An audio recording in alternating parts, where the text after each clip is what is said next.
Well, welcome back. Governor Lamont decided to move on from his tolls plan, at least for now, after lawmakers failed several times to take a vote on it. That decision prompted a sigh of relief by opponents, some of whom couldn't resist writing about the decision in celebration.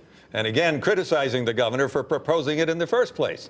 Prominent among them, his 2018 Republican opponent for governor, Bob Stefanowski, who's back with us here today. Thanks for joining us. Good morning, guys. Good morning. Welcome back. Thanks for having me on. So what do you think happened up there? Nobody, the House didn't want to vote first. The Senate didn't want to vote first. I mean, it's what happened? Well, I think from day one, the people of Connecticut were against tolls. The legislators on the Democratic side didn't want to listen to that for whatever reason. The rollout of the program, the infrastructure plan, could not have been worse with the vacillation going this way, going that way. And, we got to the right answer. The issue is we wasted a year. We wasted a year looking at something that was going to raise $170 million on a $20 billion budget. You don't think it was because this is an election year and the people didn't want to be on the record as voting against it? Absolutely, absolutely. When you start talking about split votes and voting simultaneously and all these other games, I think a lot of the legislators looked at that. They said, we know the people that we represent do not want tolls. We're not going to get jammed into doing it. And they did everything they could do to avoid a vote. What do you think of Governor Lamont's plan now to use bonding to fix our infrastructure? My question, Jen, is why don't you at least look at the cost side, right? Again, like we said earlier, $170 million on a $20 billion budget. We would have to cut the budget by 1%. 1% of the Connecticut budget is $200 million. You could cut 1%, probably from your spending. I know I could. I know pretty much any family in Connecticut could. Pretty much any business in Connecticut could. Why can't we ask the government to do it? Why can't they at least look at cutting costs, take that 1% out, tolls go away, you start to focus on what really matters in our state right now, which is affordability and why people are leaving. They really want that federal revenue stream, or they want that revenue stream, the new revenue stream, so that they can get the low interest federal loans. If you are talking about cutting the budget, would they get that somewhere? Would you have to rearrange things? They could tie that to any revenue stream. They could tie it to toll revenues, they could tie it to sales tax revenues. We got plenty of taxes in the state that they could tie that revenue to. For whatever reason, they refuse to even try to cut costs. Our overhead costs per mile are 9 times the national average in Connecticut. The Department of Transportation, why not do a forensic audit and see where we're spending the money before we throw even more money at this thing? Like any individual, any responsible business would do, they would look at the cost side before they go back for more revenue. And that's exactly where they've jumped here. And you don't think that there's some secret talks going on behind the scenes, and this will come up again sometime in this session? You never know, is the answer. It seems like it's dead. It probably comes up again next year after the elections are behind us.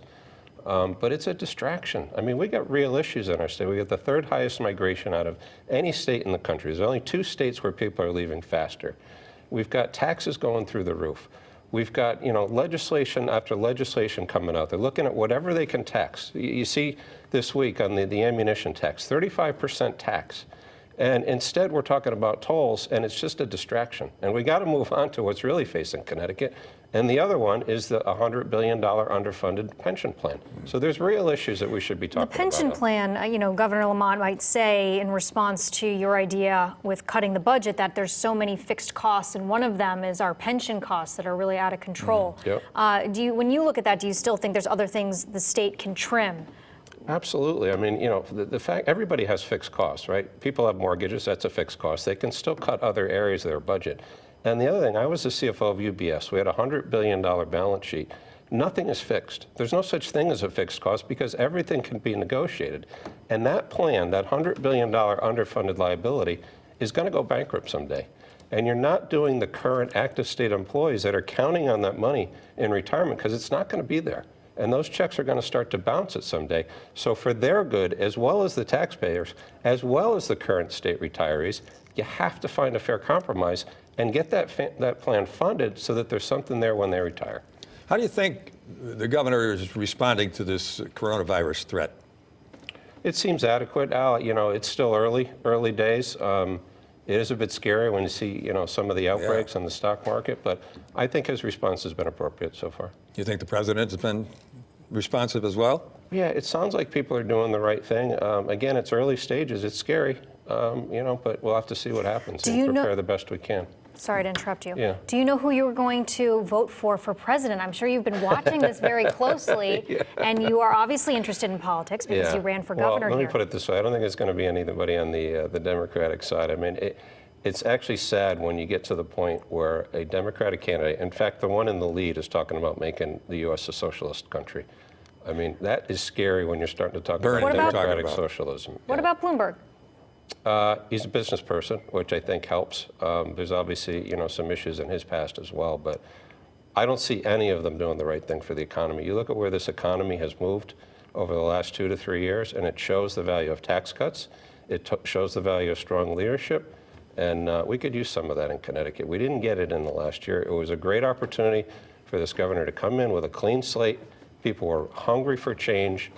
And we've seen another continuation of Governor Malloy's policies for the last year. What's going to be the impact of the impeachment situation, where we had the Democrats in the House were really on fire trying to solidify the charges, right? And then they were over there being the prosecutors in the Senate trial. Do you think some of them, any of them, most of them will face the consequences in the election in November?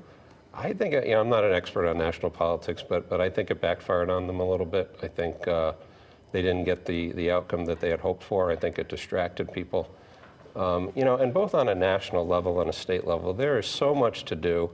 And leadership is about setting the right priorities. So anything that you're doing, from moving what you should be talking about to impeachment or other things, I just think we got to be focused on what really matters. And in Connecticut, it's the economy, because it's not getting any better.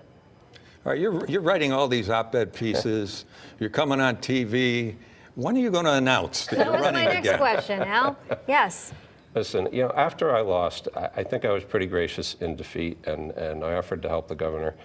And then on day 38, 38 days in his administration, he broke his most fundamental campaign promise. He said he was never going to toll automobiles. He swore up and down on TV, on radio, in the debates, and he broke that promise on day 38. I looked at my wife, Amy, and said, we're coming back out, and we're going to hold him accountable. And when you look at what he's done in the past year, raising the minimum wage. Okay, so that's a yes, you're going to be running. Are you going to be running again? Oh, I don't know. But it's on the table. I'm staying active right now. Because you'd have to start, I mean, it's been a year, but probably a year from now, if not sooner, wouldn't you have to start getting everything organized? Well, it's still 3 years off, and right now I'm just trying to do what I can. Rightly or wrongly, I've got a bit of a megaphone. What did you learn from your first run? You learn a ton as a first-time candidate. What was the biggest thing you learned I needed to get out there more. I spent too much time, fundraising and other things. I need to get out in front of the people more. I think the more that I got out and meet people, I think the message resonated. But it's very, very hard as a first-time candidate. You look at Governor Lamont, it was his third try. You just can't prepare somebody to go through that unless you've been through it. And you got to have the right message. And right now it's affordability in Connecticut. That's what people are worried about. We got to go, but do you think the Republican Party is kind of behind you more than it was in the first start? Yeah, I did go. I went around it the first time. I got the petitions to get on the ballot. We spent a lot of time with the party, both during the election and afterwards. So I think our relations are better. Should there be a Republican presidential primary in Connecticut? J.R. Romano, the chair, is I think pretty J.R. should upset. have some say in it, whether there is or not. I don't think he was even involved in the discussion. Denise Merrill came out and said she's going to do what she's going to do. Seemed like he was pretty upset. He should have some input into it. He's the leader of the party in the state. You would think he should have some input. Because it's an expense. It is. For towns that have to do this. Okay. Okay, we got to go. Thank you very much. Bob, thank you very much. Thank you guys for having me And when on. you are going to announce, come on our show, okay? All right. Yep. You'll be the first to know. Thank Come you. on, before you announce, and then when you announce, and then after that. All right. All right. Thank you, guys. Thank you.